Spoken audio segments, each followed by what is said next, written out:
The applause had barely begun when the microphone screeched, cutting through the joy like a blade. "You're embarrassing this family," my Uncle Craig's voice thundered across the stadium. "Before we begin, drop a comment and tell us what would you do in this situation? Be honest, tell me in the comments below.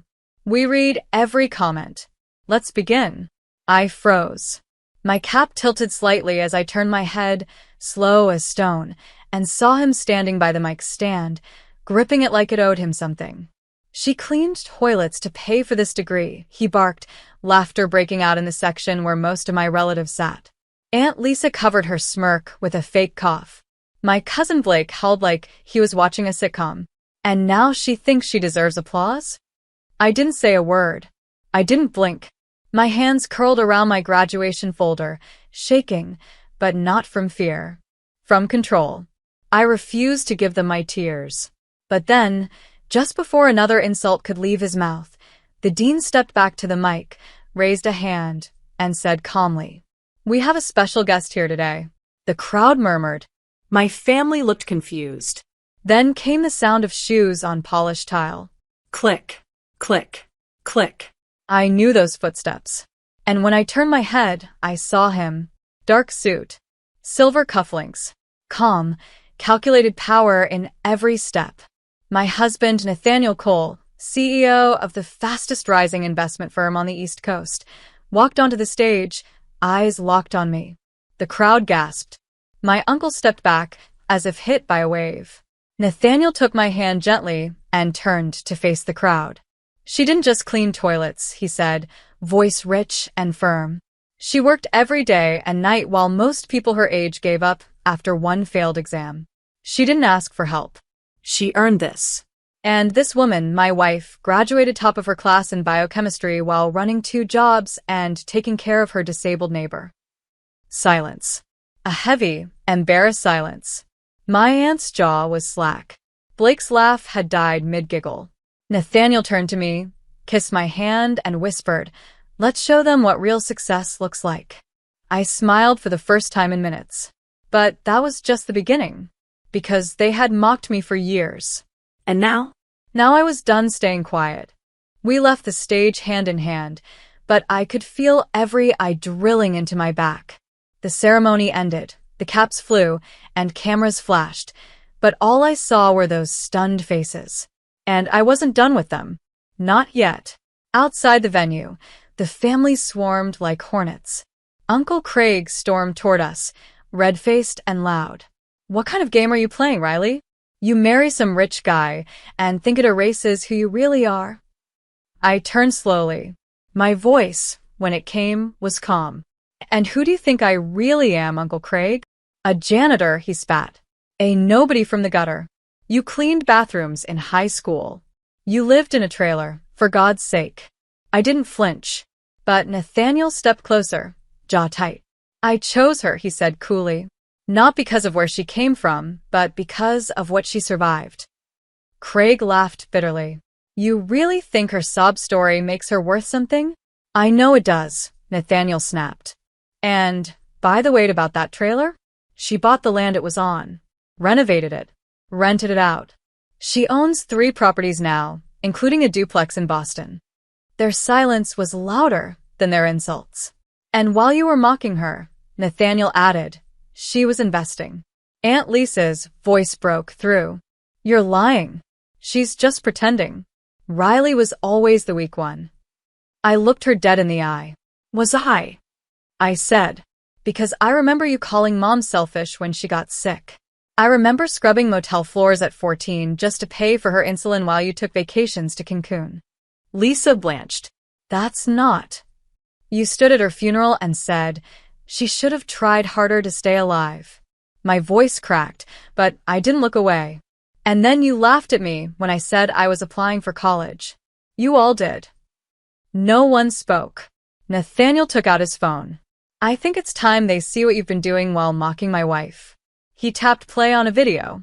On screen, security footage from a country club. Uncle Craig, slipping a gold watch into his pocket. Aunt Lisa, screaming at a server. Blake, passed out in his car with a DUI ticket on the dash. Did you really think money would protect you from accountability? Nathaniel said, still polite, still calm. We're not here to threaten. But you should understand something. He stepped forward. She doesn't need to prove anything to people who couldn't even carry her past. I met my uncle's stunned glare. You tried to humiliate me in front of the world. You wanted me to feel ashamed. But I'm not. Because the girl who cleaned toilets is the same woman who owns your mortgage. What? Craig blinked. I bought your house last month. Through a holding company. Check your next payment notice. And just like that, he staggered. Riley, he breathed. You wouldn't. I smiled. But there was still more. He looked pale. Uncle Craig's mouth opened slightly, then closed. Aunt Lisa clutched her pearls like she'd just seen a ghost. My cousin Blake stepped back as if he could somehow melt into the sidewalk. But I wasn't done. You bought my house? Craig's voice cracked. That's not legal. That can't be legal. Nathaniel spoke, calm and crisp. Perfectly legal. You defaulted on your second mortgage months ago. Riley made the winning bid through a shell company because she knew you'd never sell to her directly. But why? Lisa croaked. What kind of twisted person does this to family? I tilted my head, slowly. The kind of person who begged you to stop mocking her for 10 years and was laughed at every time. The kind of person who watched her mother die while you all drank champagne 3 miles away and refused to answer your phones. The kind of person who cleaned motel bathrooms while you told everyone I was off chasing fantasies. Nathaniel's hand slid into mine. You said I was embarrassing the family, I continued. But you are the family shame. You're not cruel because you're hurt. You're cruel because you're empty, and hurting people made you feel important. Lisa's lips trembled. Where are you going with this? Blake snapped. You made your point. So what now? You just humiliate us and walk away. I turned to him, eyes like steel. No, I said. You humiliated me for years. Today, I'm freeing myself from your narrative. Nathaniel turned to the small crowd that had gathered near the gates, a mix of former classmates and faculty watching from a distance, murmuring. Let's get to the car, I said, brushing my gown back. That's when a black car, not Nathaniel's usual ride, rolled into view. An understated Rolls-Royce. It stopped. The driver stepped out and opened the door.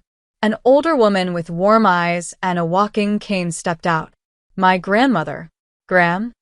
Blake said in disbelief. She gave them all a long, sad look. I stayed quiet for too long.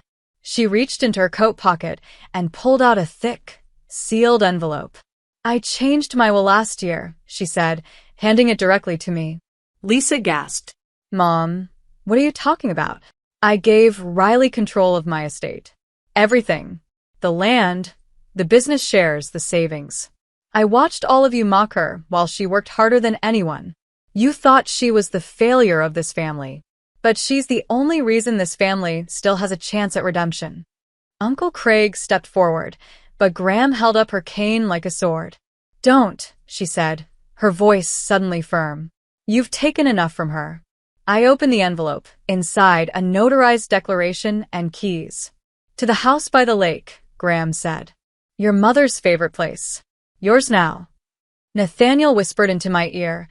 This is the moment they realize they never broke you. I took one final breath and looked them all in the eye.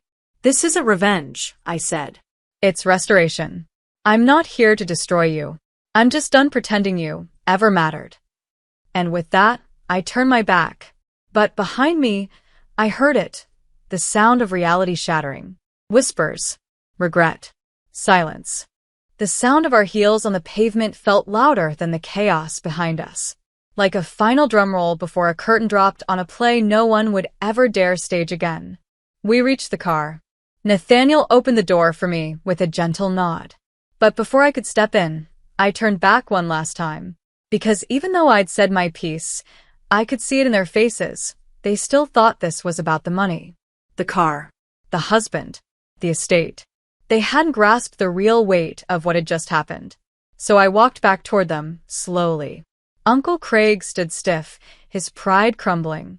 Lisa was dabbing her eyes, playing victim now that the power had shifted. Blake had crossed his arms, his eyes narrowed, jaw clenched. He was still clinging to the illusion that he could talk his way out of this.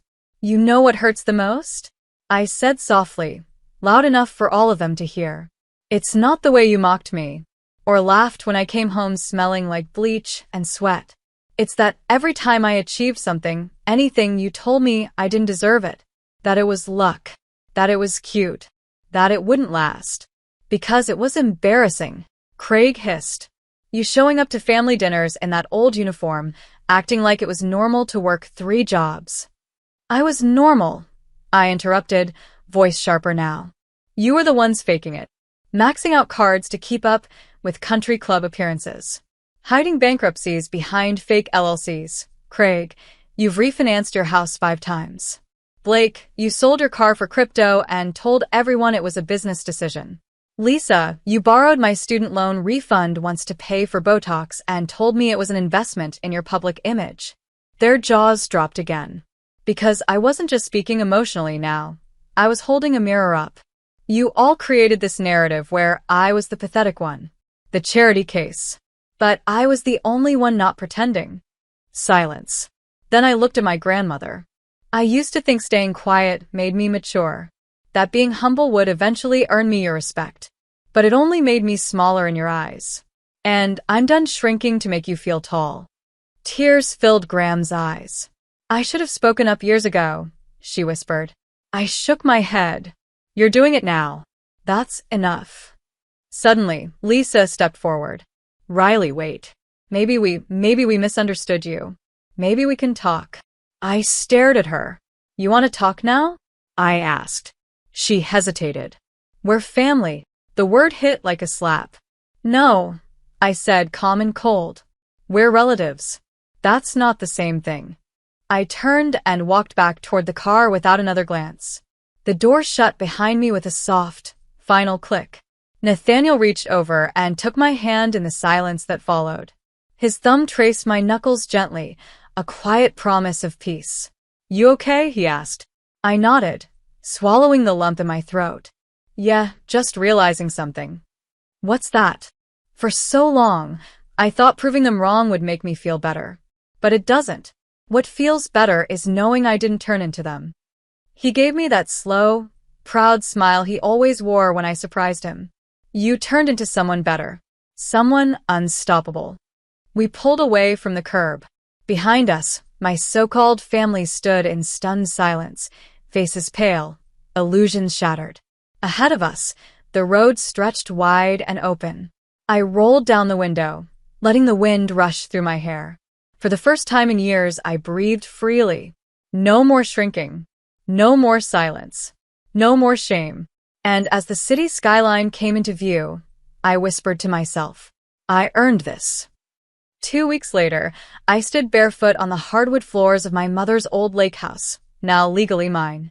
Morning sun poured through the glass wall, overlooking the water.